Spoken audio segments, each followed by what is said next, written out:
একটা সাদা কালো ছবি ১৯৭৬ আফ্রিকান কাপ অফ নেশনসের শিরোপা হাতে তুলছেন আহমেদ ফারাজ।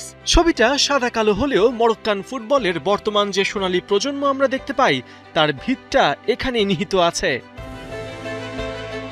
হ্যাঁ, ৫০ বছর পর আবারও সেই মর্যাদার দ্বারপ্রান্তে মরক্কো।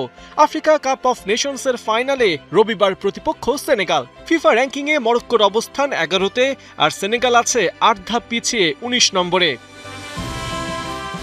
মরক্কান ফুটবলের হাইপটা আসলে গেল কাতার বিশ্বকাপে শুরু। দেশটির ইতিহাসে প্রথমবার সেমিফাইনালে নাম লেখায় দলটি।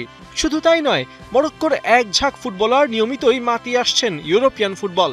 এদের মধ্যে বড় নাম আশরাফ হাকিমি, যিনি খেলছেন পিএসজিতে, আর রিয়াল মাদ্রিদে খেলছেন Brahim Diaz.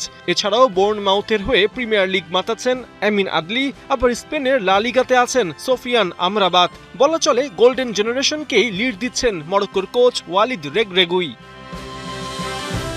Moroccan coach Walid Regragui জানেন কোন পর্যায় থেকে ফুটবলে আজকের মরক্কান ব্র্যান্ড দেখছে গোটা বিশ্ব।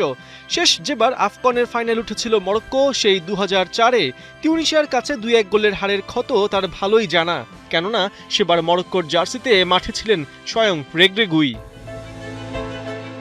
মরক্কোর এই সাফল্যের পেছনে আছে ফুটবলে দেশটির ব্যাপক বিনিয়োগ। বিশেষ করে রাজা ষষ্ঠ মোহাম্মদ ফুটবলে অবকাঠামোগত উন্নয়নে ব্যাপক অর্থ ঢেলেছেন। স্টেডিয়াম নির্মাণ সংস্কার থেকে শুরু করে ২০০৯ সালে ফুটবল একাডেমি স্থাপন এবং ২০১৯ সালে তৈরি করা হয়েছে ট্রেনিং কমপ্লেক্স।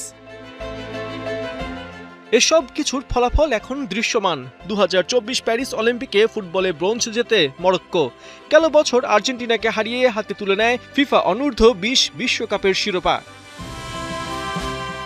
সব মিলিয়ে গোটা মরক্কো এখন রবিবার রাতের অপেক্ষায়। তাদের বিশ্বাস ওই রাতেই ঘুচবে ৫০ বছরের অপেক্ষা।